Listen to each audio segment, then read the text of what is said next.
بسم الله الرحمن الرحيم.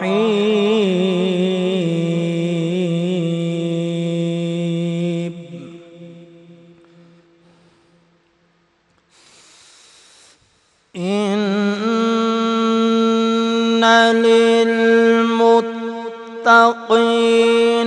مفازا حدائق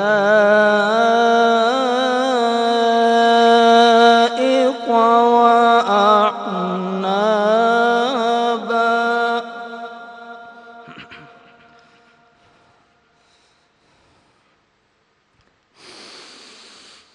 إن للمتقين مفازا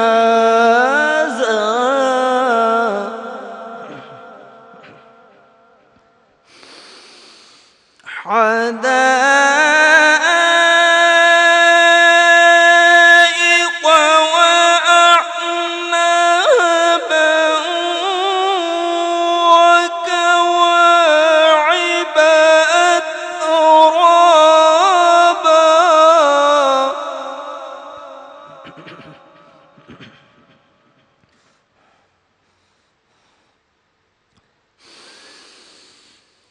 وكواعب أترابا وكأسا دهاقا.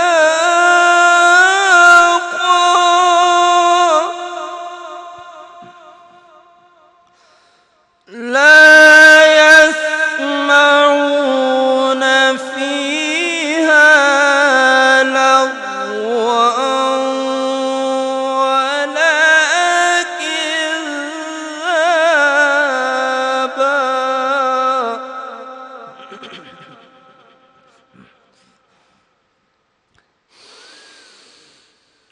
وكواعب أترابا وكأسا دهاقا. لا يسمعون فيها لغوا ولا كذابا.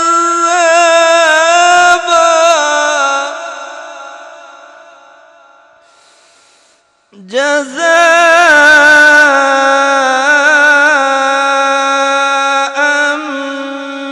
من ربك عطاء.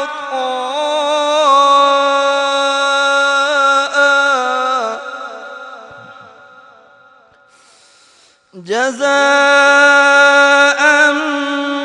من ربك عطاء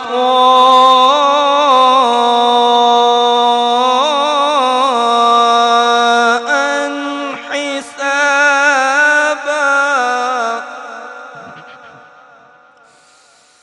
رب السماوات والأرض وما بينهما الرحمن لا يملكون منه خطابا.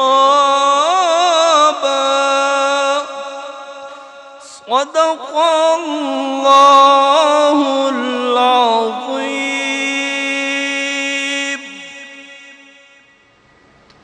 سبحان اللہ، سبحان اللہ، جزاک اللہ قاری محمد اکرم۔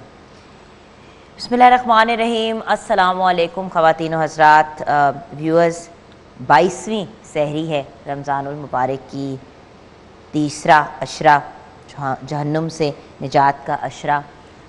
بلکہ آج کا ہمارا ٹاپک بھی یہی ہے، اس کو ہم آگے لے کے چلیں گے اپنے اسکالرس کے ساتھ۔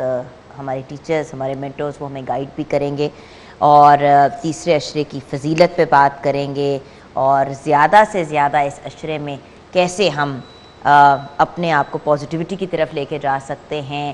اور یہ عشرہ نبی پاک صلی اللہ علیہ وآلہ وسلم کا سب سے فیوریٹ یا پسندیدہ عشرہ کیوں تھا، یہ سب باتیں ہم آج کریں گے. لیکن آگے بڑھتے ہوئے آپ کے میرے ہم سب کے فیوریٹ ایک ایسی پرسنالٹی جو اس پروگرام کا حصہ ہیں اور یہ جو سیگمنٹ اب ہم شروع کرنے جا رہے ہیں ہے ہی ان کا. اس میں ایک طرح سے گیسٹ ہوتی ہوں اور ایکچولی میزبان جو ہیں وہ میرے بہت ہی پیارے بھائی ہوتے ہیں. میں بات کر رہی ہوں پیر سید محمد مقدس کاظمی المشہدی کی. A brilliant story teller and رب تعالیٰ نے اتنی خوبصورت آواز سے نوازا ہے اور اس آواز کا استعمال بھی بالکل صحیح کرتے ہیں کلام پیش کر کے. آداب، السلام علیکم. جی وعلیکم السلام. جی ہیں آپ. تمام حمد و ثنا ہے اس رب ذوالجلال کے نام کی جو بڑا رحمان اور رحیم ہے. یہیں پہ اتفاق کرتے ہوئے آخری عشرے کی بات تو وہ بھی بالکل ایسی بات کہنے جا رہا ہوں جس میں یہ سمجھیے کہ علماء اسی کے گرد گھومیں گے اور یہی بات ہوگی. لیکن ایک ایسی بات ہوگی کہ جو شاید آپ کو بھی تقریباً ایک عرصہ ہو گیا ہے یہ پروگرام کرتے ہوئے، لیکن اس طرف کبھی کسی کی نظر نہیں گئی. وہ بھی میں بتاؤں گا کہ وہ کس بات آخری عشرے پہ کس بات پہ کبھی نظر نہیں گئی. پہلی بات، آخری عشرہ جو ہے وہ 5 طاق راتیں لے کے آ رہا ہے. دوسری بات، آخری عشرہ جہنم کی آگ سے نجات کا عشرہ ہے. یہ میں نے ساری باتیں آپ کو پروگرام شروع کرنے سے پہلے کہی تھی، اب آپ میری باتیں ریپیٹ کریں، میں بھی سارے ویورز کو بتا دیتی ہوں. اچھا چلے، کچھ نہیں، جو میں بتاؤں گا نا آخر میں وہ آپ نے نہیں بتایا. میرے 2 دن کی ریسرچ ساری کی ساری 3 لائنوں میں بتا دی میرے بھائی نے. میں بیٹھ کے نوٹ کر رہی تھی. ٹھیک ہے مقدس بھائی، کر لیں آپ بھائی ہیں، آپ کر سکتے ہیں. چلیں یہ تو آپ نے بتایا نا کہ جو اتقاف ہے، آج ایک نیا میں نام دے رہا ہوں اس اتقاف کو. وہ نیا نام ہے دھرنے کا. جو ہمارے لوگ جس سے مانوس ہیں، جس سے بہت زبردست وابستگی ہے ہر پارٹی کی، اور یہ اتقاف حقیقت میں ایک دھرنا ہے جو رب کی بارگاہ میں دینا ہوتا ہے. یہ کیسی بات سوچ رہی ہیں آپ؟ اعتکاف میں نے کہا تھا، دھرنے والی بات میں نے نہیں کہی تھی، یہ آپ کی اپنی سائنس ہے. اپنی ہے، ہاں سائنس نہیں ہے، حقیقت ہے کہ خدا کی بارگاہ میں دھرنا دے. میں جب تک میرے ٹیچرز اور میرے مینٹورز، ہمارے اسکالرز اس بات کو تصدیق نہیں کریں گے، میں نے آپ کی اس بات کو سیریس نہیں لینا. چلیں آپ سیریس نہ لیں. اور تیسری بات ہے کہ اس میں لیلۃ القدر ہے. بے شک اور ایسی رات جو کہ 1000 مہینے سے بھی زیادہ جو ہے اس کی اہمیت ہے. تقریباً 83 ایئرز اینڈ 4 منتھ بنتے ہیں یہ تقریباً. تو یہ دیکھیے کہ اگر ایک رات عبادت کریں گے، سمجھے آپ کو تقریباً 83 ایئرز کا جو آپ کو ثواب ملے گا، بلکہ اس سے بھی زیادہ کہا گیا، اس سے بھی زیادہ 1000 مہینوں سے بھی زیادہ افضلیت ہے اس کی. اچھا، اب آخر میں وہ جو میں نے بات کہی کہ آج تک آپ بھی اتنا پروگرام کر چکی ہیں، لیکن یہ بات آج تک میں نے کم از کم نہیں سنی. اگر میرے بعد آنے والے کہیں کہ آج تک انہوں نے اس پہ بات کی ہے تو شاید کی ہو، لیکن آج تک میں نے نہیں سنی. وہ یہ ہے لیلۃ الجائزہ کے بارے میں آج تک کسی نے، میں نے نہیں کم از کم سنی. اور یہ کیا ہے لیلۃ الجائزہ؟ یہ بھی تصدیق کر لیجیے گا. Self reflection. ہاں، کہ خدا کی ذات جو ہے یہ چاند رات کو جو نا انعامات کی جو بارش ہوتی ہے، جائزہ لیا جاتا ہے کہ میرے بندے نے کیا کیا کیا ہے. پھر اس کے بعد انعامات کی جو بارش ہوتی ہے وہ لیلۃ الجائزہ میں ہوتی ہے. لیلۃ الجائزہ کی اسی لیے کسی نے کیوں نہیں بات کی، کیونکہ چاند رات آ جاتی ہے، لوگ اپنی باقی دیگر ایکٹیویٹیز میں مصروف ہو جاتے ہیں، نہ ٹرانسمیشنز میں. آپ کو پتہ ہے اس دن صرف یہ بات ہو رہی ہوتی ہے لاسٹ ڈے ٹرانسمیشن کی زیادہ تر، کہ عید کی کیا تیاریاں ہیں، اب آپ کیا کریں گے، آپ کیا نہیں کریں گے. آپ نے جو اتنے دن 29-30 دن جو آپ نے اتنی محنت کی بات ہے، بالکل یہ سیلیبریشن کا مہینہ ہے، عبادت کا مہینہ ہے، محبتیں بانٹنے کا مہینہ ہے، اجتماعی اور ادروائز عبادات کا مہینہ ہے. تو یہ جو اتنی آپ نے محنت کی ہے اس کا جائزہ تو لے لے. کیا بات کی آپ نے مقدس بھائی. اور یہ میں سمجھتا ہوں کہ اس دفعہ میں چاہوں گا کہ اس چینل پہ جو ہے لیلۃ الجائزہ کی بات ہو اور ہمیں پتہ چلے کہ ہم نے جو کچھ کیا ہے بھائی وہاں پہ اس کی ہلچل ہوتی ہے خدا کے حضور.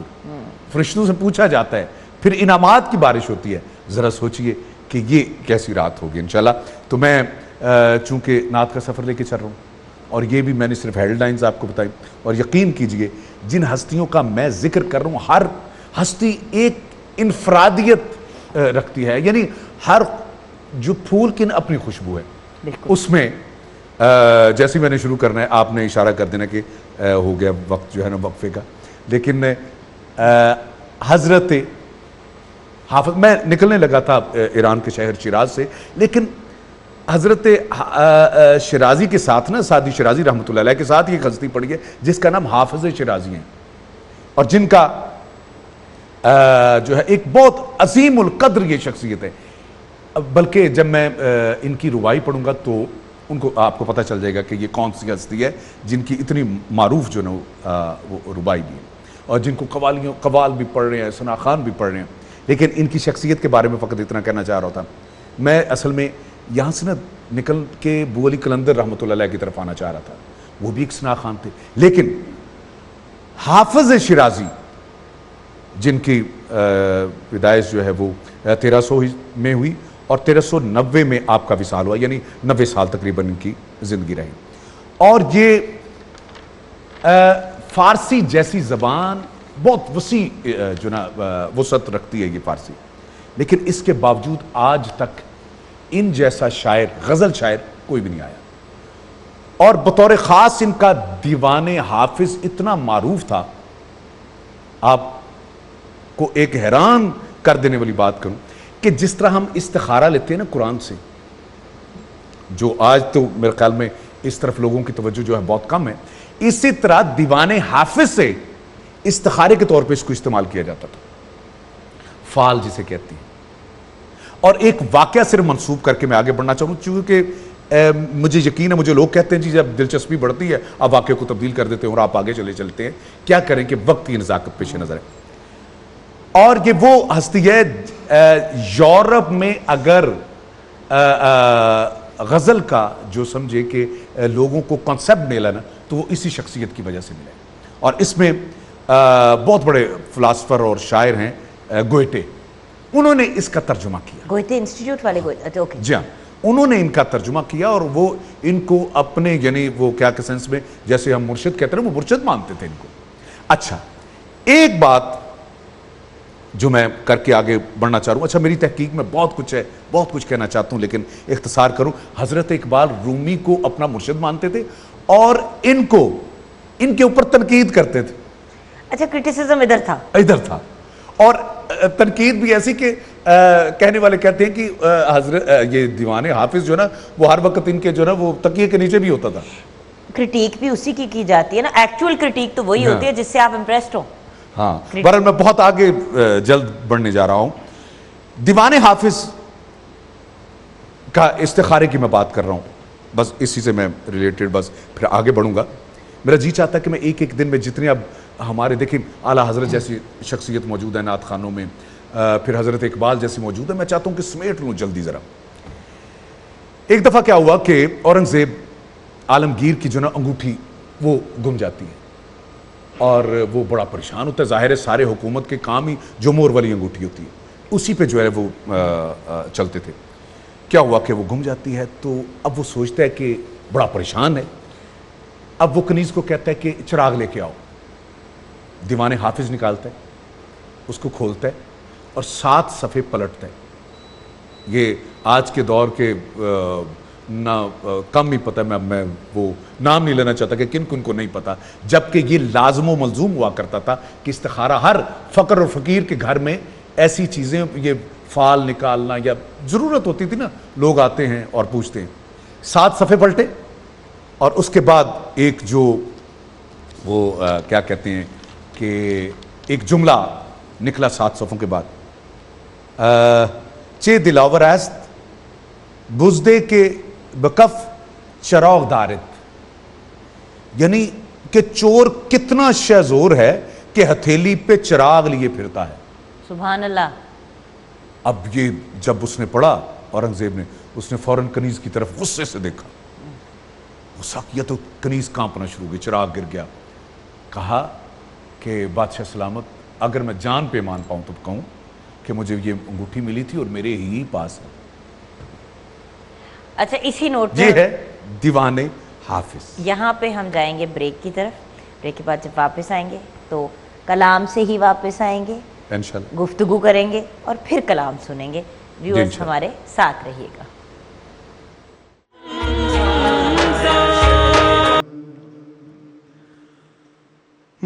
یا صاحب جمال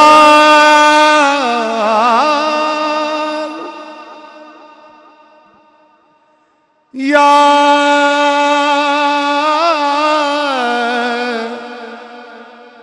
سید البشر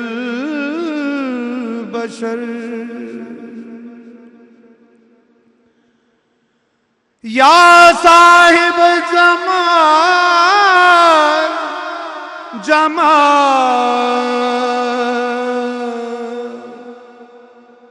یا سید البشر من وجهك المنير لقد نور القمر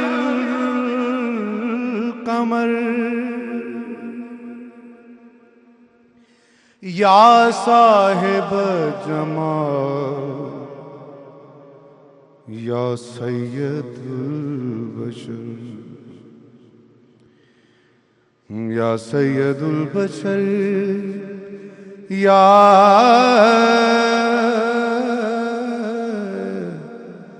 سید البشر من وجهك المنير لقد نور القمر لا يمكن الصناع كما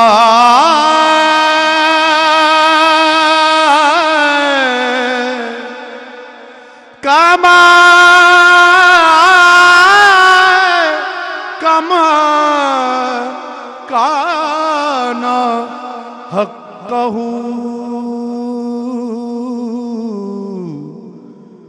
بعد از خدا بزرگ توی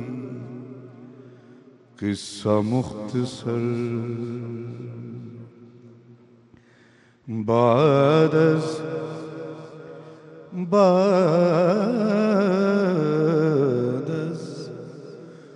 خدا خدا خدا خدا بزرگ توئی قصہ مختصر قصہ بات ہی ختم کر دی بعد از خدا بزرگ تو قصہ مختصر. حضرت حافظ شیراز. کیا بات ہے. چونکہ وقت کی نزاکت ہے میں چاہتا ہوں کہ ایک پروگرام میں اب جتنا ہو سکے ہم زیادہ سے زیادہ جو ہے بڑھیں اور ایک ایسی شخصیت کا میں اب ذکر کرنے جا رہا ہوں جن کا نام حضرت شیخ شرف الدین بو علی قلندر، جن کو بو علی قلندر کے نام سے لوگ جانتے ہیں. آپ کے والد شیخ فخر الدین عراق سے ہجرت کر کے ہندوستان آئے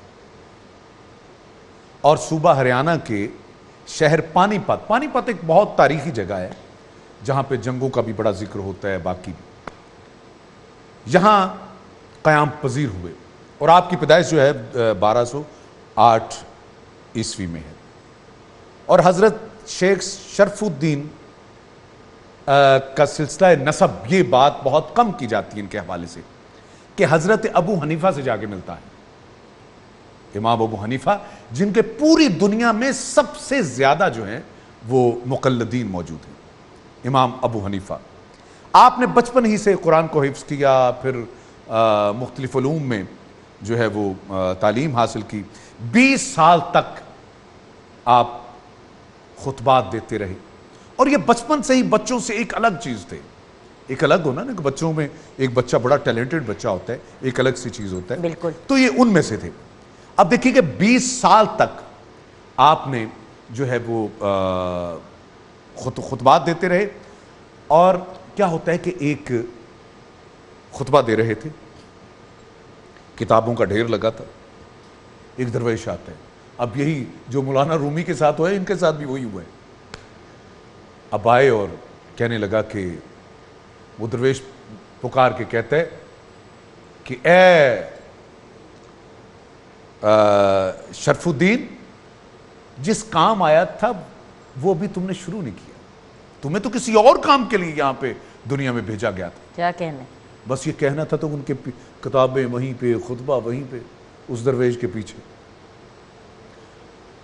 اب چلتے چلتے ایک وقت آیا کہ مرشد نے پانی میں جو ہے وہ کھڑا کر دی. آپ پریشان ہوں گے کہ 12 سال تک پانی میں کھڑے رہے. 12 یہ سال وہیں پہ رہے, وہیں پہ. اور اس حد تک دیکھیں, یہ عاشقوں کی باتیں, یہ ہم دنیا دار اس کو, یہ ہماری اپروچ نہیں ہے کہ ہم سمجھ سکیں. اب 12 سال بہت سارے سوال اٹھ سکتے ہیں, آپ کر سکتی ہیں کہ کھاتے کیا رہے, پیتے کیا رہے, کیا ہوتا رہا. یہ ٹیکنیکل باتیں. 12 سال کھڑے رہے, مین بات یہ ہے جی ہاں جس پہ فوکس کرنا چاہیے. 12 سال کھڑے رو رہی, اس حد تک کہ آپ کی پنڈلیوں کا گوشت یا مچھلیاں کھا گئی. اے اللہ. اور 12 سال کے بعد ایک ندا آتی ہے, اے شرف الدین کیا چاہتا ہے؟ یہ بڑی معروف بات ہے. کہا مجھے علی بنا دو. خاموشی ہوگی. پھر 12 سال کھڑے ہوئے. یعنی اسی طرح 12 اور 12 36 سال کھڑے رہے. آخرکار جب یہی بات کی کہ رب ذوالجلال, اب رب سے جو نا وہ یہ سمجھے کہ اس ندا سے جو ہے یہ کلام کر رہے ہیں, تو اتنے میں ایک نورانی چہرہ ان کو اٹھاتا ہے پانی سے اور جو ہے وہ سائڈ پہ لے کے آ جاتا ہے. اور آپ کو پتہ ہے کہ پانی پت انڈیا میں ہے, اور جو چلہ آپ نے کاٹا وہ چنیوٹ کا ایک علاقہ ہے, وہاں پہ ہے, دریا کے اوپر. کیا ہوتا ہے کہ وہ کہتے ہیں کہ حضرت شرف الدین فرماتے ہیں کہ اے بندے خدا, میں تو جو حاصل کرنا چاہتا تھا 36 سال کے بعد وہ مجھے ملنے لگا تھا کہ آپ مجھے اٹھا کے یہاں پہ لے آئے. بتائیے آپ کون ہیں؟ کہا میں علی ابن ابی طالب. فوراً قدموں پہ ہاتھ رکھا, کہا کہ میری ریاضت کا صلہ, کہا تیرے اندر سے میری خوشبو آئے گی. تب ان کا نام رکھا گیا بو علی. اور یاد رکھیے گا کہ 2.5 قلندر اس دنیا میں ہو گزرے ہیں. ایک لال شہباز قلندر رحمۃ اللہ علیہ, دوسرے بو علی قلندر, تیسرے رابعہ بصری ہیں. خیر یہ چونکہ وقت نہیں ہے کہ ہم اس پہ جو وہ تفصیلات میں جائیں. مختصر یہ کہ یہ ہستی جو ہے وہ تقریباً 40 سال تک یہ ہستی جو ہے وہ جج کے فرائض بھی انجام دیتی رہی. 40 سال تک. اور آپ کی عمر پتہ کتنی ہے؟ 120 سال. وہی کہنے لگی تھی 36 سال تو آپ نے پانی میں گزار دیے. 120 سال آپ کی عمر ہے. خیر میں چاہتا ہوں کہ بس نقطے کی طرف جو درویش کا کہ مخلصانہ اگر خدا کی بارگاہ میں عبادت کریں تو یہ چیزیں جو نا میں آپ یعنی سوچ نہیں سکتی کہ ان کو خدا اس کے سلے میں جو آج ہم ذکر کر رہے ہیں وہ یہی وجہ ہے کہ آپ کے ساتھ, آپ کے گھرانے کے ساتھ, رسالت مآب کے ساتھ جو محبت کا سلسلہ تھا وہ لے کے چلتے رہے. چونکہ اب وقت بہت کم ہے, میں آپ کی اشارے دیکھ رہا ہوں, تو میں چاہتا ہوں کہ ان کا کلام جو ہے وہ بھی فارسی میں ہے, تو میں چاہتا ہوں کہ مختصراً بے شک میں پیش کروں. گر بینم شب ناگ منا سلطان خوباں را, اگر بینم شب ناگاں منا سلطان خوباں را, سرم در پائے و یاران فدا سازم دل و جان را, ترجمہ: اگر کسی رات میں شہنشاہ محمد کو دیکھوں تو اپنا سر قدموں میں رکھ کر اپنی جان اور اپنا دل آپ پہ قربان کر دوں. اگر بھی نہ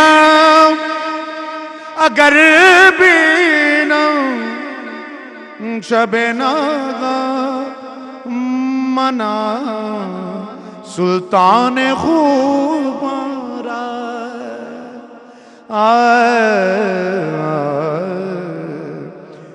بے گرد کعبہ کے گردم کے روے یار من کعبہ بے یار من بے یار بے بے بے یار من کعبہ کنم طواف میں خانہ بے بوسم ہائے مستارا ہائے مستارا روم در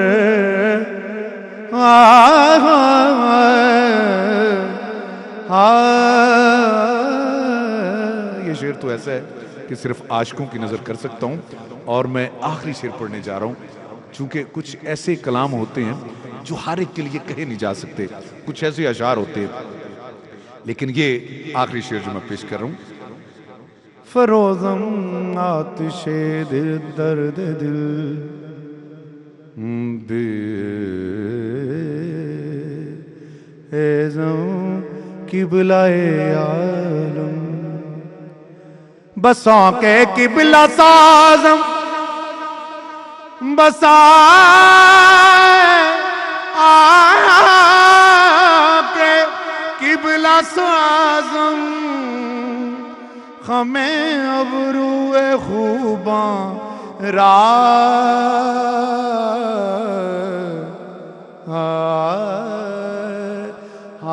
بس آنکھیں قبلہ سائے قبلہ سازم ہمیں ابروے خوباں را.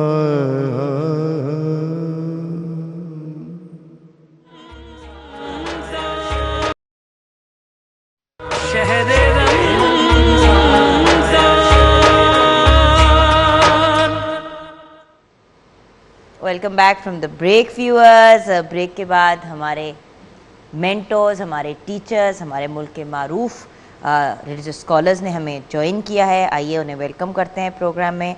پھر سے جوائن کیا ہے ہمارے بہت ہی پیارے بھائی ابو حمزہ مفتی ظفر جبار چشتی نے. السلام علیکم بھیا. السلام ورحمۃ اللہ. آپ کے ساتھ ہمیں جوائن کیا ہے رناؤنڈ اسکالر مولانا محمد افضل حیدری. السلام علیکم مولانا صاحب. وعلیکم السلام ورحمۃ اللہ. اینڈ دین ہمیں جوائن کیا ہے محمد سلیم ہاشمی الحاج نے. السلام علیکم. جی تو آج کا ٹاپک مولانا صاحب آپ نے سن ہی لیا. ہم نے بات کی تیسرے عشرے کی, اور تیسرے عشرے کی اگر میں یہ کہوں کہ فضیلت کیا ہے تو مجھے پتہ ہے کہ اسی کے اوپر ہمارا پورا پروگرام ختم ہو جائے گا. تو اسی سے ہی بات شروع کرتے ہیں اور پھر آگے ڈفرینٹ نقطوں کے اوپر بات کریں گے. اعوذ باللہ من الشیطان الرجیم. بسم اللہ الرحمن الرحیم. ماہ مبارک رمضان پورے کا پورا مہینہ ہی برکتوں, رحمتوں, مغفرتوں کا مہینہ ہے.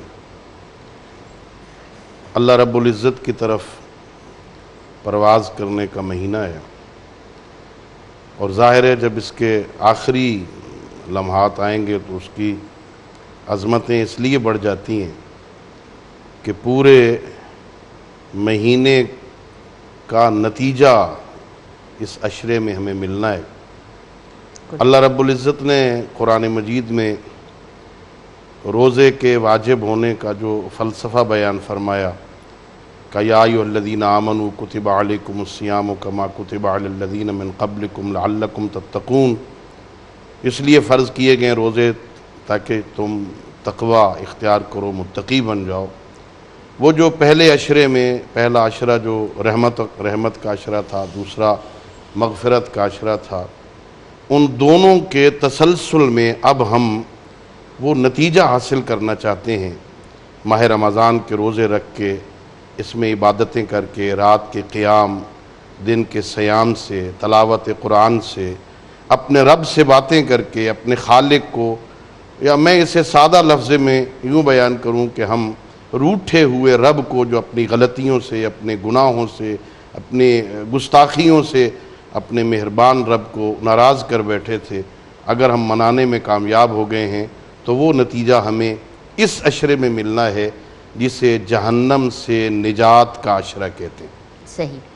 اللہ رب العزت نے قرآن میں انسان کی کامیابی کا معیار بھی اسے بیان کیا ہے۔ ہم دنیا دار لوگ اپنی کامیابیوں کے معیار کچھ اور چیزوں کو سمجھتے ہیں۔ اللہ نے قرآن میں فرمایا من زحزح عن النار وادخل الجنت فقد فاز، جسے جہنم سے بچا لیا گیا اور جنت میں داخل کر دیا گیا وہ کامیاب ہے۔ جب تک بندہ جہنم سے نہیں لیا جاتا، جہنم سے نہیں بچتا، جہنم سے بچ کے جنت میں داخل نہیں ہو جاتا، اللہ فرماتا ہے ابھی کامیاب نہیں ہوا۔ کامیابی کا معیار جہنم سے بچنا ہے۔ ایک بہت بڑی دعا ہے ہمارے ہاں، دعائے جوشن کبیر کہتے ہیں اس کو۔ 1000 نام ہیں اللہ رب العزت کے، اس میں ذاتی نام بھی، صفاتی نام بھی۔ 1000 نام کے ذریعے سے رب کو پکارا جاتا ہے، اور 1000 نام پکار کے صرف ایک دعا کی جاتی ہے، پروردگار خلصنا من النار یا رب، اے پروردگار ہمیں جہنم سے بچا لے۔ یہ بہت بڑی آرزو ہے۔ بہت بڑے بڑے نیکوکار لوگ، پرہیزگار لوگ، بڑے اولیاء جو گزرے ہیں، ان کے حالات زندگی میں بھی ملتا ہے کہ وہ سجدے میں سر رکھ کے کافی دیر تک اپنے خالق سے صرف ایک دعا مانگتے تھے، پروردگار الہی اجرنی من النار، اے اللہ مجھے جہنم سے بچا لے، اللہ مجھے جہنم کی آگ سے بچا لے۔ اس آخری عشرے کی عظمت یہ ہے کہ اس میں اللہ رب العزت اپنے گناہگار بندوں کو جہنم سے نجات دیتا سبحان ہے۔ اللہ۔ اس کی ایک عظمت یہ ہے کہ اللہ رب العزت پورے مہینے میں جتنے بندوں کو بخشا ہوتا ہے، پورے مہینے میں جو بخشش کا مہینہ ہے، جہنم کے دروازے بند ہیں، جنت کے دروازے کھلے ہیں۔ ہمارے رہبر ائمہ کہتے ہیں کہ اللہ سے دعا کرو پروردگار یہ جہنم کا جو دروازہ ہم پہ بند کیا ہے اب اسے ہم پہ نہ کھولنا۔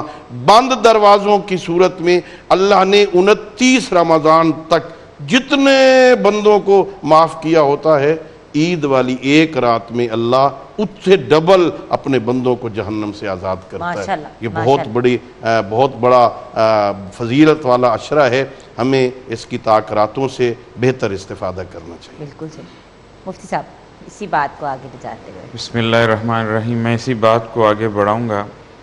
رمضان المبارک کی ایک ایک گھڑی رحمت بری، برکتوں والی ہے، لیکن یہ 3 عشرے اللہ کے رسول نے کیوں بنائے؟ پہلا رحمت، دوسرا بخشش، تیسرا جہنم سے آزادی۔ علماء کہتے ہیں، سوری مفتی صاحب یہاں پہ ایک سوال جلدی سے پوچھ لوں، آپ ایکسپلین تو کرنے لگے ہی ہیں۔ اگر آخری جہنم سے نجات کا عشرہ ہے تو بچکانہ سوال ہے، لیکن کیونکہ میں نے کچھ لوگوں کے ساتھ شیئر کیا کہ ہم یہ بات کرنے جا رہے ہیں تو انہوں نے کہا تو پھر آخری 10 روزے نہ رکھ لیں۔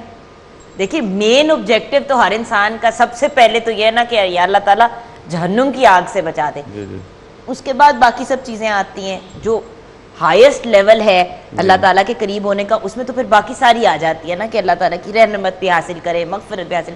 تو 3 عشروں میں ڈیوائیڈ کر کے یہ نہیں ہوا کہ لوگوں نے سوچا کہ بھئی یہ 10 دن ہی اگر ہم عبادت کر لیں تو ہم بچیں گے، اور لیلۃ القدر اگر مل گیا تو پھر 1000 مہینوں سے زیادہ ہمیں عبادت کا وہ بینیفٹ مل جائے گا۔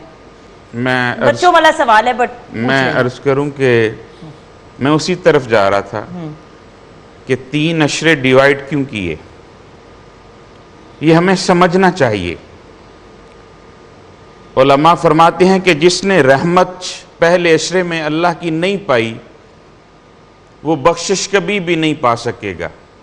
یہ پودا ہے جو پہلے عشرے میں اس نے لگایا ہے، اور جس نے بخشش دوسرے عشرے میں اپنے لیے مقدر کر لی تو پھر اللہ تعالیٰ فرماتا ہے آؤ اب محنت اپنی زیادہ کر لو، کیا بات ہے. میں تمہیں اب جو تمہاری کامیابی ہے, جو تمہاری منزل ہے, میں اس کی طرف تمہیں لے کے آؤں. وہ منزل کیا ہے؟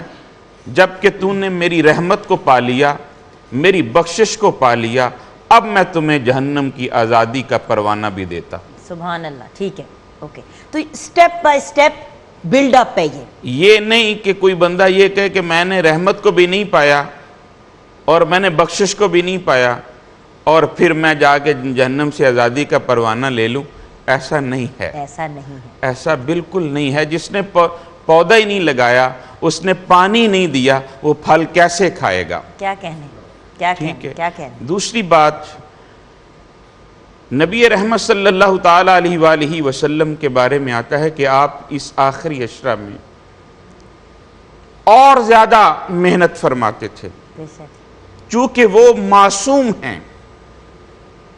ہمیں بتایا گیا کہ یہ چند دن جو رہ گئے ہیں, چند دنوں کا مہمان ہے یہ مہینہ.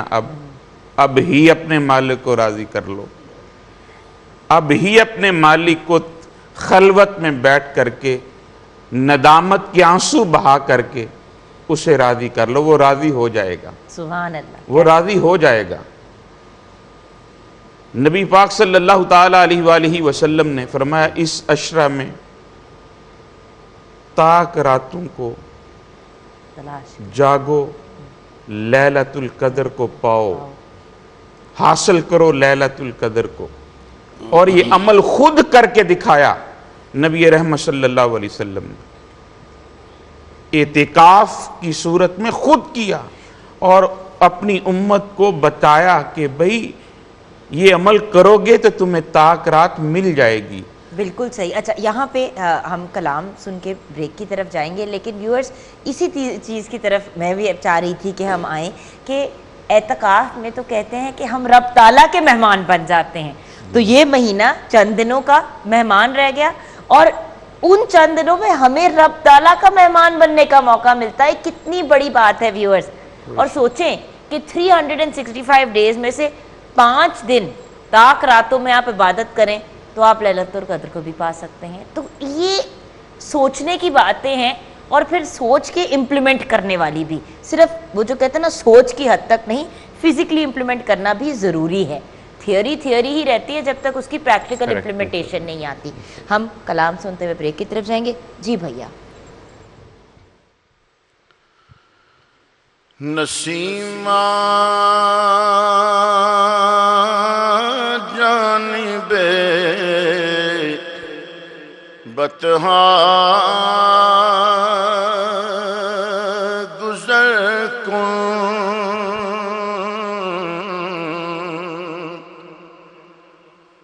نسیمہ جانب بطحا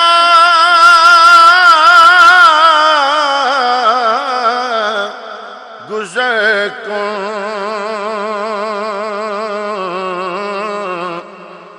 ز احوالم محمد را خبر کن. ببری جان مشتاقم دراں جا فدائے روضائے خیر البشر کن, فدائے روضائے خیر البشر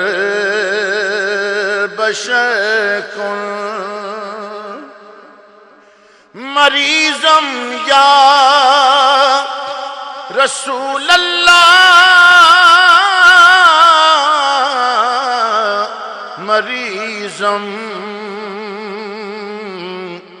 علاج درد دل ہے چارگر کن علاج درد دل ہے چارگر کن توئی سلطان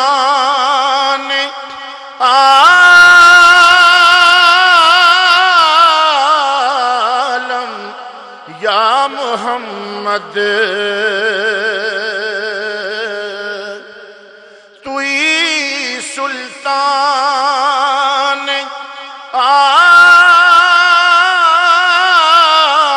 عالم یا محمد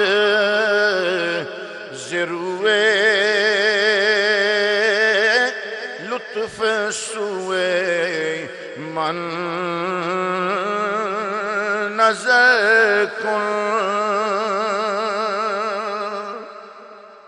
مشرف گرچہ شد جامی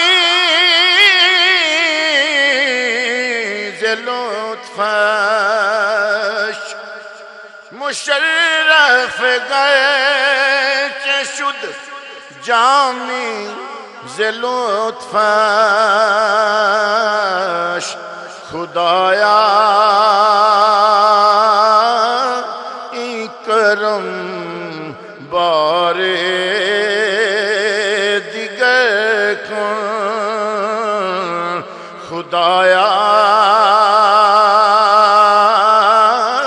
ای کرم بار دیگر کن نسیماں جانب بطحاں گزر کن ز احوالم محمد را خبر کن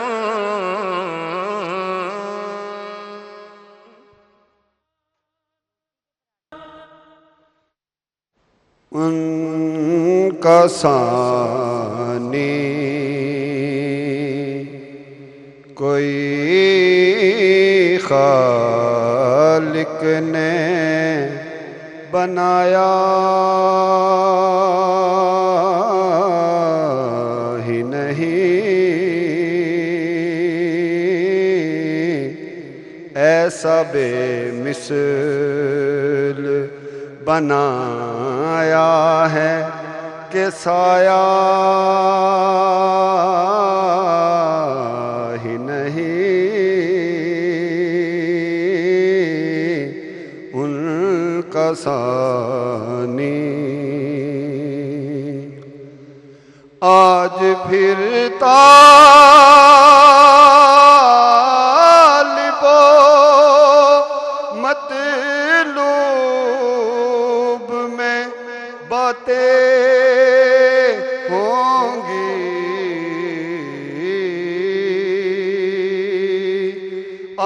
آج پھر طالب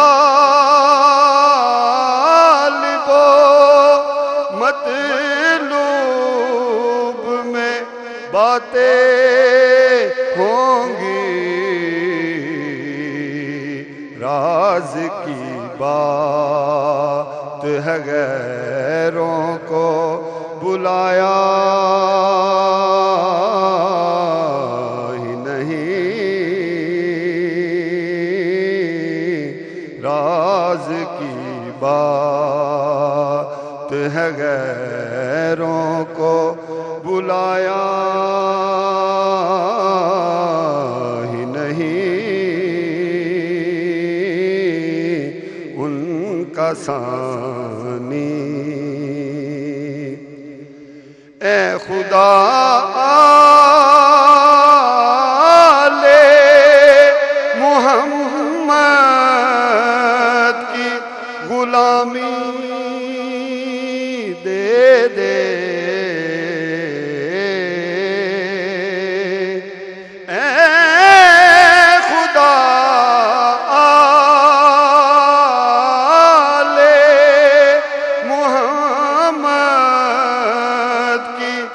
غلامی دے دے ان کی الفت کے بنا اپنا گزارا ہی نہیں، ان کی الفت کے بنا اپنا گزارا ہی نہیں، ان کا ثانی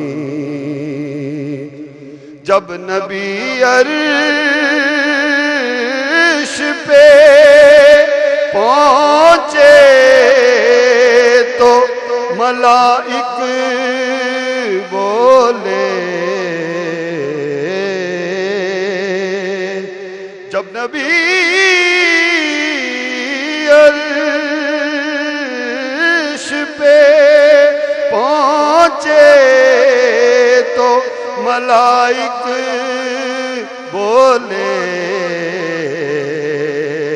یہ شرف پہلے کسی اور نے پایا ہی نہیں، ان کا ثانی ہم کسی اور کو کیوں آل کا ہم سر سمجھیں،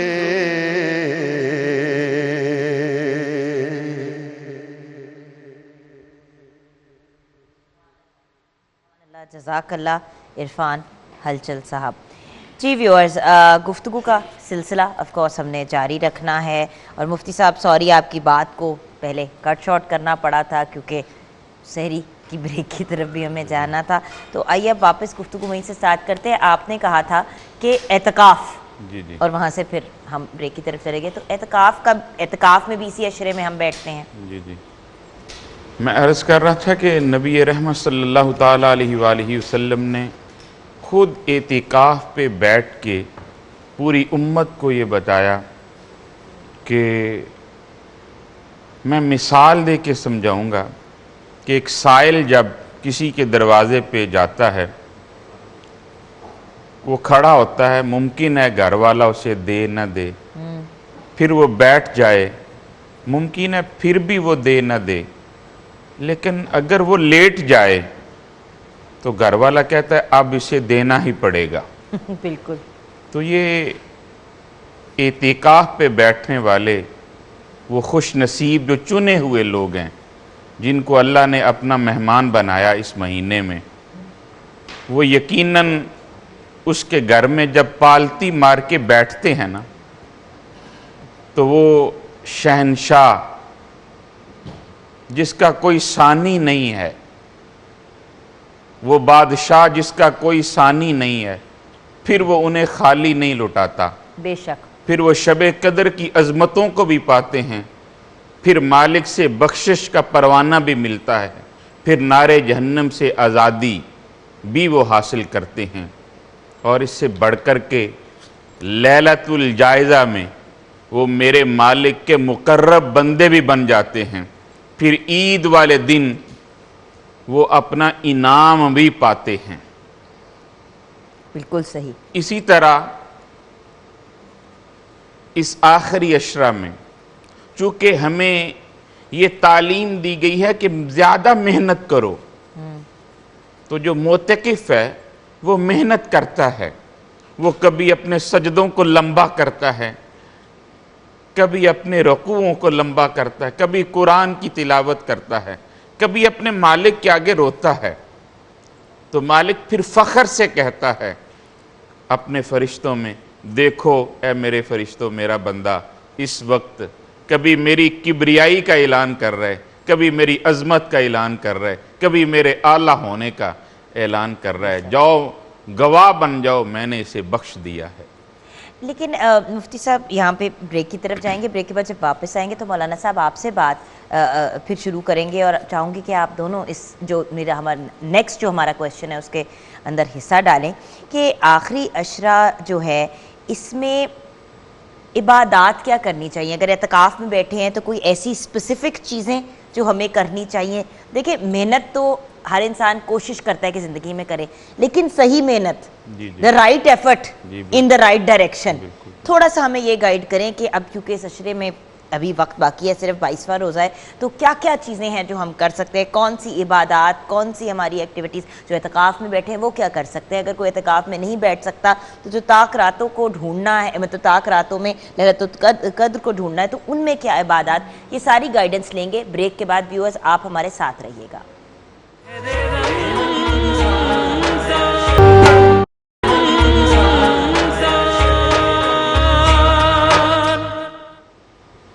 welcome back from the break viewers. Muhammad Amanat Ali امتی نے ہمیں بریک کے بعد جوائن کیا. السلام علیکم بھائی.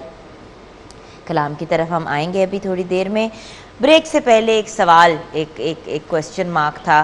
اکثر لوگ یہ سوال کرتے ہیں کہ بھائی جب ہم طاق راتوں میں عبادت کر رہے ہوں تب ہمیں ان عبادات میں کیا کرنا چاہیے. ایگزیکٹلی کون سی عبادات میں پہ زیادہ فوکس کرنا چاہیے. کچھ لوگ قرآن مجید زیادہ پڑھتے ہیں، کچھ لوگ نوافل زیادہ پڑھتے ہیں، کچھ لوگ تسبیح زیادہ پڑھتے ہیں. تو ایگزیکٹلی کیا کرنا چاہیے. اور جو لوگ اعتکاف میں بیٹھے ہیں، کیونکہ یہ 24 آور کی پروسیس ہوتی ہے، اور آپ نے اور زیادہ تر لوگ کوشش یہی کرتے ہیں کہ پورے 10 دن کے لیے اعتکاف، پورے عشرے کے لیے اعتکاف میں بیٹھیں، تو وہ کیا کریں. جی مولانا صاحب. جی میں عرض کروں گا کہ جتنی عبادات ماہ مبارک رمضان میں انجام دی جاتی ہیں، چاہے وہ نماز کی شکل میں ہوں یا قرآن مجید کی تلاوت کی صورت میں ہوں یا ذکر و اذکار کی صورت میں، اصل میں یہ سارا 30 دنوں کی جو ٹریننگ ہے، دراصل اس میں انسان کو ایک راستے پہ لگانے کی کوشش کی جاتی ہے. بڑا سادہ سا جواب ہے اس کا. ایک سید الانبیاء حضرت محمد مصطفیٰ صلی اللہ علیہ وآلہ وسلم سے کسی بندے نے پوچھا کہ یا رسول اللہ، مجھے کیسے پتہ چلے کہ میں حج پہ آیا ہوں تو میری حج قبول ہو گئی ہے. آیا میں یہاں طواف بھی کیا، میں نے سعی بھی کی، میں عرفات بھی گیا، مزدلفہ بھی آیا، منی میں بھی آیا، قربانی بھی دی، سر بھی مڑوایا، مجھے کیسے پتہ چلے گا کہ میرا عمل قبول ہو گیا ہے. آپ نے فرمایا یہ دیکھو کہ حج سے پہلے اور حج کے بعد آپ کے اخلاق، آپ کے کردار میں کوئی تبدیلی آئی ہے. اگر تبدیلی آ گئی ہے تو سمجھو تمہارا حج قبول ہو گیا. صحیح. لیکن اگر کوئی تبدیلی نہیں آئی، جیسے حج سے پہلے تھے ویسے حج کے بعد ہیں، جیسے جو کام پہلے کرتے تھے وہی کام بعد میں کر رہے ہیں، کوئی تبدیلی نہیں ہے، تو اس کا مطلب ہے آئے ہو، چکر لگایا اور چلے گئے. ماہ مبارک رمضان میں جو اللہ نے ہمیں اپنے دسترخوان پہ مہمان بنایا، جو بہت بڑی عزت عطا کی اللہ نے ہمیں، یہ بہت بڑا اعزاز ہے کہ اللہ نے ہمیں اپنا مہمان بنا لیا. 30 دن اپنے دسترخوان پہ ہمیں مہمان رکھا. کبھی ہم نماز کی شکل میں، روزے کی شکل میں، تلاوت قرآن کی شکل میں اپنے رب سے باتیں کر رہی ہے. یہ دراصل ٹریننگ ہے. اللہ رب العزت اپنے بندے کو سمجھانا چاہتا ہے کہ یہ ٹریننگ ہے. میں کہوں کھانا کھا لے تو شروع کر دیتا ہے، میں کہوں اب نہیں کھانا تو رک جاتا ہے، میں کہتا ہوں مصلی پہ آ جا، مصلی پہ آ جاتا ہے، تلاوت شروع کر دے، تلاوت شروع کر دیتا ہے. یعنی بندے کو سمجھانا چاہتا ہے کہ تو نے اپنی زندگی میں میرا مطیع بن کے کیسے رہنا ہے. اگر ہم ماہ رمضان میں ان امور سے یہ سمجھنے میں کامیاب ہو جائیں کہ ہم اللہ کے بندے ہیں اور ہم نے اللہ کی اطاعت کرنی ہے، جیسے اس 30 دنوں میں ہم نے اللہ کی اطاعت کی ہے. اس نے کہا اب کھانا چھوڑ دو، ہم نے چھوڑ دیا. اس نے کہا پینا چھوڑ دو، ہم نے چھوڑ دیا. اب انہوں نے کہا کھا لو، ہم نے کھانا شروع کر دیا. اسی طرح اگر ہم باقی 11 مہینے بھی اپنے رب کے حکم کے پابند ہو جائیں جو اس سے سیکھا ہے، تو یہ دراصل وہ درس ہے. ورنہ اللہ رب العزت تو بندے کو معاف کرنے کے بہانے بنا رہا ہوتا ہے. یہ رمضان بہانہ ہے اللہ رب العزت کے معاف کرنے کا. اللہ رب العزت کائنات کا وہ عظیم بادشاہ ہے جو اپنے گناہگار گستاخ نافرمان بندے کی واپسی کا انتظار کر رہا ہوتا ہے. یہ ایک واپسی ہے جو ہم ماہ رمضان میں واپس آتے ہیں خدا کی طرف. میں نے ایک حدیث قدسی میں پڑھا تھا، ایک بوڑھا بندہ بیچارہ جو بوڑھا ہو گیا تو ہاتھوں میں راشہ طاری ہو گیا، آنکھیں کمزور ہو گئیں، کان سنگین ہو گئے، زبان میں لکنت آ گئی. اس حالت میں وہ کانپتا ہوا عصا کے سہارے مسجد آیا تو خدا کی بارگاہ میں عرض کرتا ہے، میرا اللہ جوان تھا، جوانی تھی، مستانی تھی، شیطان کے چنگل میں پھنس گیا تھا، اب سمجھ آئی ہے تو دیکھ میرا اللہ آیا تو میں تیرے گھر ہوں نا، مجھے معاف کر دے. حدیث قدسی ہے، اللہ اس وقت اس بندے سے کہتا ہے، میرے بندے تو نے آنے میں دیر کی ہے، میں تو کب سے تیرا انتظار کر رہا تھا. سبحان اللہ، سبحان اللہ. یہ ماہ رمضان دراصل ہمیں اس طرف دعوت دیتا ہے. اللہ آپ کا انتظار کر رہا ہے، اپنا دسترخوان لگایا ہے، ہمیں مہمان بنایا ہے. یہاں آ، نماز کے ذریعے، تلاوت کے ذریعے، خیرات کے ذریعے، اچھے کردار اپنانے کے ذریعے سے اپنے رب کو راضی کر، اس راستے پہ لگ جا. یہ دراصل کام کرنے والے ہیں کہ ہم اپنے اخلاق، اپنے کردار میں تبدیلی لیں. بالکل صحیح. یہاں پہ ہم کلام کی طرف جائیں گے، لیکن جب واپس آئیں گے تو آف کورس مفتی صاحب 2 سوال اسی گفتگو کے دوران آئے ہیں تو میں چاہوں گی کہ آپ ان کو ضرور کور کریں. ایک تو یہ کوئی مسنون دعائیں ہیں جہنم کی آگ سے نجات کی، ایک، اور دوسرا سوال کیونکہ میرے خیال سے اسی سے ریلیٹڈ ہے کہ آخری عشرے میں قرآن پاک کیوں ختم کیا جاتا ہے، اس کے پیچھے کیا وزڈم ہے. یہ دونوں چیزیں اسی بات کو آگے لے جاتے ہوئے میں چاہوں گی کہ آپ کور کریں. اب ہم چلتے ہیں کلام کی طرف. جی بھائی.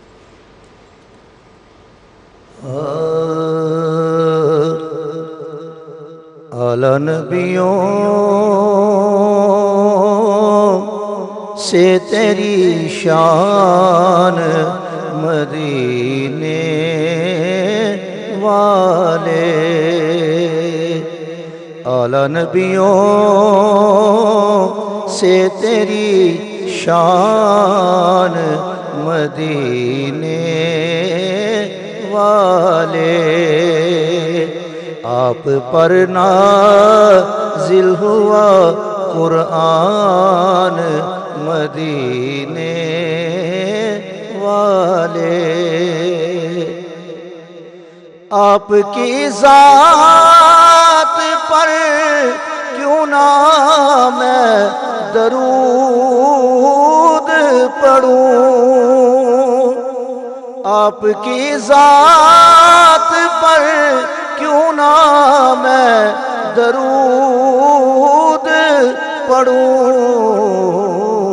درود پڑھتا ہے رحمان مدینے والے، اعلیٰ نبیوں سے تیری شان مدینے والے. میں تو گمنام تھا تیرے نام کے صدقے، میں تو گمنام تھا آقا تیرے نام کے صدقے، میری دنیا میں ہے پہچان مدینے والے، اعلیٰ نبیوں سے تیری شان مدینے والے. کاش میں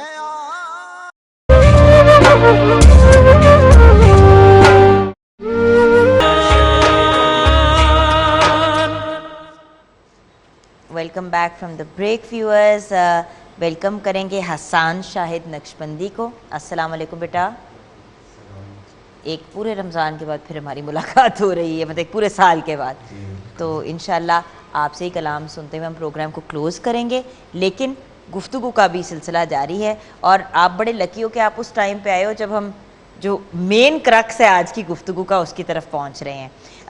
تو ویورز ہم نے مفتی صاحب کی طرف آنا تھا. جی مفتی صاحب، دو تین چیزیں مولانا صاحب کی بات کو کنٹینیو کرتے ہوئے، جی کوئی ایسی اسپیسیفک مسنون دعائیں جو پڑھ سکتے ہیں، کوئی ایسی عبادت، جیسے کہ میں نے بریک میں آپ سے عرض کیا کہ ہوتا ہے کہ جیسے ابھی میں بریک میں آپ لوگوں سے بات چیت جیسے کر رہے ہیں، بات چیت کے بجائے اگر تسبیح انسان نے پڑھنی ہو، کیونکہ ہر وقت انسان جائے نماز پہ بھی نہیں بیٹھا ہوتا، سارا 24 گھنٹے تو نہیں بیٹھا ہوتا انلیس آپ اعتکاف میں ہوں، اور 24 گھنٹے نہ ہی آپ قرآن مجید کی تلاوت کر سکتے ہیں، کر سکتے ہیں تو کیا ہی بات ہے، تو کیا کر سکتے ہیں مسنون دعائیں؟ اور اس عشرے میں قرآن مجید کو کیوں ختم کیا جاتا ہے یوزلی گھروں میں کہ ہمیں ختم کرنا ہے انہی دنوں میں؟ جی پہلے نمبر پہ یہ کہ میں وہ اپنی پہلی بات کو مکمل کر لوں کہ جو اعتکاف پہ عورت یا مرد بیٹھتا ہے،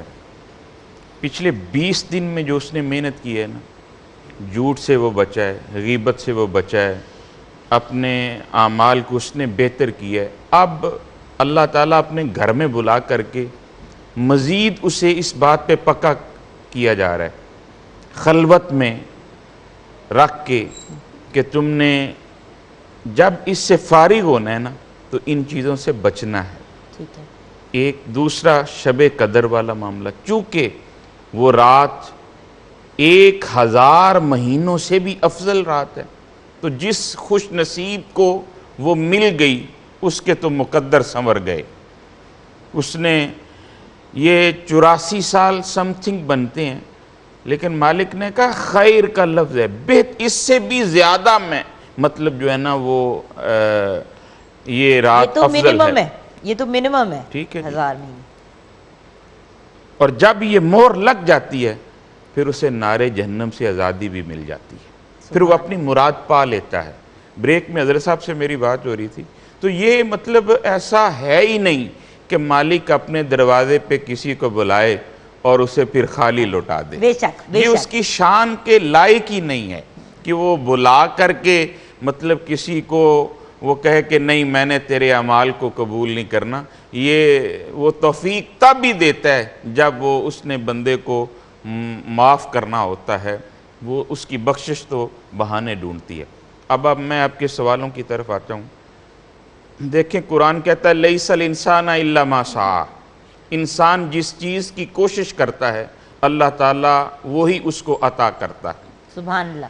تو اس عشرہ میں اگر وہ اعتکاف پہ بیٹھنے والا ہے یا نہیں، اسے چاہیے قرآن کی تلاوت زیادہ سے زیادہ کرے، قرآن کے ساتھ اپنے تعلق اپنے وقت کو زیادہ مطلب بڑھا دے باقی دنوں کی نسبت، پھر مالک سے دعا مانگے اللہم اجرنی من النار، یہ کثرت سے، اور پھر میں مطلب سمجھتا ہوں کہ درود شریف کی کثرت کرے، بے شک، چونکہ درود شریف واحد عمل ہے، واحد عمل، باقی جتنی بھی عبادات ہیں یہ ظنی المقبول ہیں، لیکن درود شریف واحد ہے جو حقیقی المقبول ہے۔ اچھا آپ دونوں سمجھا دیں۔ ظنی المقبول کی یہ مالک قبول کرے یا ہمارے منہ پہ مار دے، ہم نے نماز پڑھی ہے اس کی شان ہے، وہ قبول کرے یا ہمارے منہ پہ مار دے، ہم نے سخاوت کی ہے وہ قبول کرے نہ کرے، ہم نے اعمال صالحہ کیا ہے وہ قبول کرے نہ کرے، ریاکاری آ گئی، کسی کو اس میں دکھلاوا آ گیا، اخلاص نہیں ہے، مالک کو پسند نہیں ہے، یہ اس کی شان ہے۔ لیکن درود شریف جو ہے وہ حقیقی المقبول ہے، ادھر آپ نے پڑھا ادھر مالک نے قبول کر لیا۔ سبحان اللہ، ٹھیک ہے۔ اور اس سے پھر درجے بھی بڑھتے ہیں، پھر گناہ بھی مٹتے ہیں۔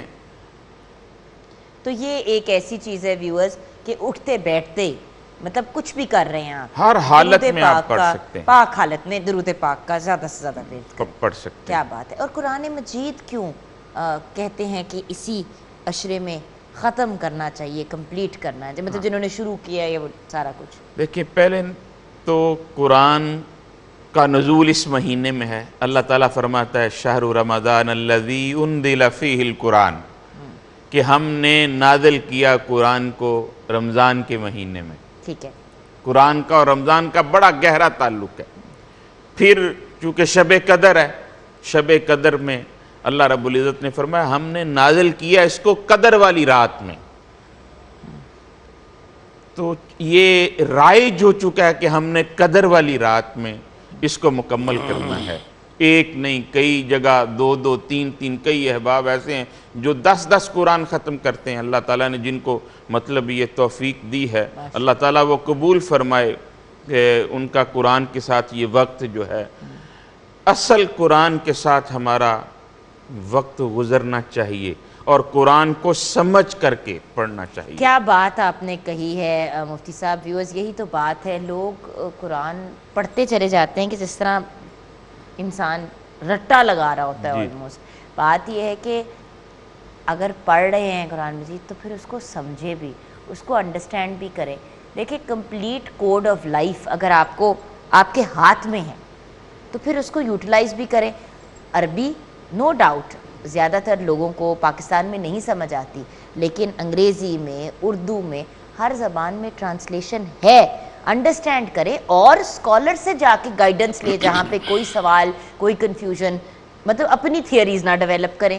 سو یہ ایک بڑا امپورٹنٹ ایلیمنٹ ہے. المیہ ہمارا یہ ہے کہ آپ نے کہا code of Quran code of life ہے. المیہ ہمارا یہ ہے ہم نے قرآن سے زندگی نہیں لی, ہم نے قرآن سے موت والا معاملہ لیا ہے. ایک بندے کی جان نہیں نکل رہی تو ہم سے ایک بڑا جو ہوتا ہے گھر میں وہ کہتا ہے اس کے پاس سورہ یاسین پڑھو اس کی جان نکل جائے گی. یہ تو زندگی دینے والی کتاب ہے. کیا بات ہے. یہ زندگی دیتی ہے. جس طرح اسلام کے بارے میں کہا جاتا ہے اسلام ایک مکمل ضابطہ حیات ہے, اسی طرح یہ قرآن بھی زندگی دیتا ہے. ہم نے زندگی نہیں لی اس سے, اور اللہ کرے ہم قرآن سے زندگی لیں تو اصل چیز یہ قرآن جب ہمیں زندگی عطا کرے گا تو تبھی دنیا بھی بہتر ہوگی, تبھی آخرت بھی بہتر ہوگی. بالکل صحیح. کیا بات. تھینک یو سو مچ مفتی صاحب. جی مولانا صاحب آج کی گفتگو کو اگر سمیٹتے ہیں. جی میں انہی کی اس بات کو آگے بڑھاتے ہوئے عرض کروں گا, ہمارے ہاں بدقسمتی سے ہم نے قرآن کو مردوں کے ساتھ خاص کر دیا. ہمارے ہاں یہ تصور بن گیا ہے کہ بس اصال ثواب کے لیے قرآن پڑھا جاتا ہے. اگرچہ اصال ثواب ہوتا ہے اس میں کوئی شک نہیں ہے, لیکن اللہ قرآن میں فرماتا ہے کہ یہ قرآن تو بندوں کی ہدایت کے لیے آتا ہے. ان القرآن یہدی للتی ہے یا اقوام. یا فرمایا بسم اللہ الرحمن الرحیم الف لام میم ذالک الکتاب لا ریب فیہ ھدی للمتقین. یہ تو ہادی بن کے آیا تھا, بندوں کی ہدایت کرنے آیا تھا. ہم نے اس سے وہ ہدایت نہیں لی, ہم نے دوسرے آسان پہلو لے لیے. اور اللہ رب العزت دراصل بندے کو ان تمام اعمال میں جو ہم نے اب تک اس عرصے میں بیان کیے ہیں اپنی طرف متوجہ کرنا چاہتا ہے. انسان فطری طور پر لالچی انسان ہے, انسان منفعت کو دیکھتا ہے. ماہ مبارک رمضان میں ختم قرآن کا جو ثواب ہے وہ بھی اسی وجہ سے بیان کیا گیا کیونکہ یہ انسان اس کوشش میں ہے زیادہ سے زیادہ نیکیاں سمیٹ لوں. اللہ رب العزت نے اس قرآن کی عظمت کے حوالے سے ماہ رمضان میں فرمایا جو بندہ ایک لفظ قرآن کا پڑھتا ہے اللہ ختم قرآن کا ثواب عطا کرتا ہے. اور جب پورا قرآن پڑھ لے گا تو ظاہر ہے اندازہ لگاؤ اس سے انسان کو کتنا اجر ملے گا. اس وجہ سے انسان کو متوجہ کیا گیا کہ اس ماہ رمضان میں ختم قرآن کر تاکہ زیادہ سے زیادہ نیکیاں سمیٹ سکے. ہماری کوشش یہ ہونی چاہیے کہ ہم اس ماہ مبارک رمضان میں یہ ساری نیکیاں سمیٹ کے نا حقیقی عید منا سکیں. ہم پورا مہینہ اللہ کی عبادت میں لگے ہوئے ہیں. الحمدللہ مسلمانوں کا ملک ہے, مسلمانوں کا شہر ہے, سارے مسلمان ہیں انشاءاللہ, اکثریت مسلمان ہیں, روزے بھی رکھ رہے ہیں, نمازیں بھی پڑھ رہے ہیں, اللہ رب العزت اللہ اور توبہ بھی کر رہے ہیں. لیکن جیسے ہم ابتدا میں بات ہو رہی تھی جب عید کا چاند آسمان دنیا پہ طلوع کرے گا پھر سب کچھ بھول جائیں گے کہ اس ماہ رمضان میں ہم نے کیا کیا تھا. عید والی رات ظاہر ان چینلوں کے پروگرام بھی بدل جائیں گے اور بازاروں کی کیفیت بھی بدل جائے گی, ہماری محفلیں بھی بدل جائیں گی, ہماری گفتگو بھی بدل جائے گی. حقیقت میں جو عید ہے نا وہ عید کوئی اس وجہ سے نہیں ہے پابندی تھی کھانے کی ختم ہو گئی, پابندی تھی پینے کی ختم ہو گئی. ہاں اس لیے عید ہے کہ یہ بندہ اس پورے مہینے میں اپنے گناہ معاف کروا کے اپنے رب کو راضی کرنے میں کامیاب ہو گیا, اس بندے کے لیے عید ہے.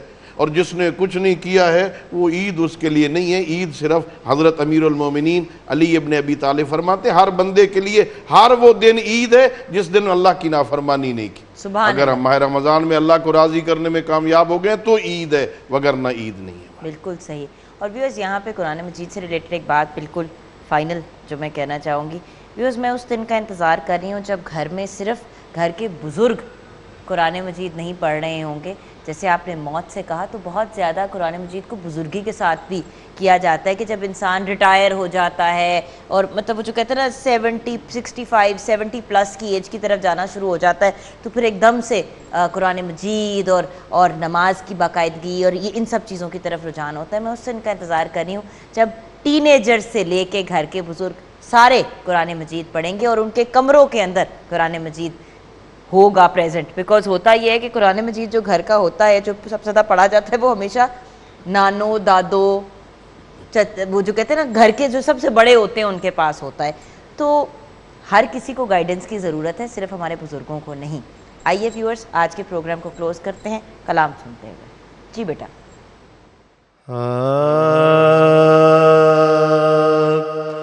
ایک میں ہی نہیں ان پہ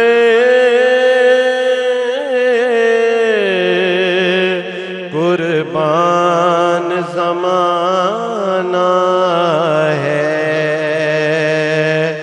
ایک میں ہی نہیں ان پہ قربان زمانہ ہے, جو رب دو عالم کا محبوب یگانہ ہے. آؤ کرے زہرا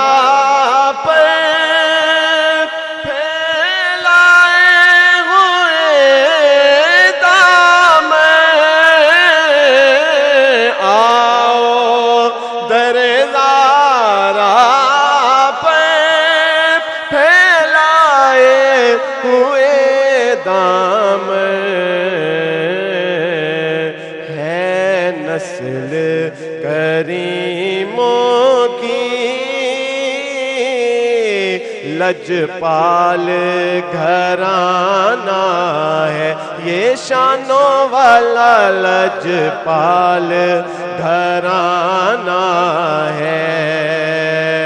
کل پل سے ہمیں جس نے خود پار لگانا ہے, کل پل سے جس نے خود پار لگانا ہے. زہرا کا وہ بابا ہے, حسنین کا نانا ہے, کملی والا حسنین کا نانا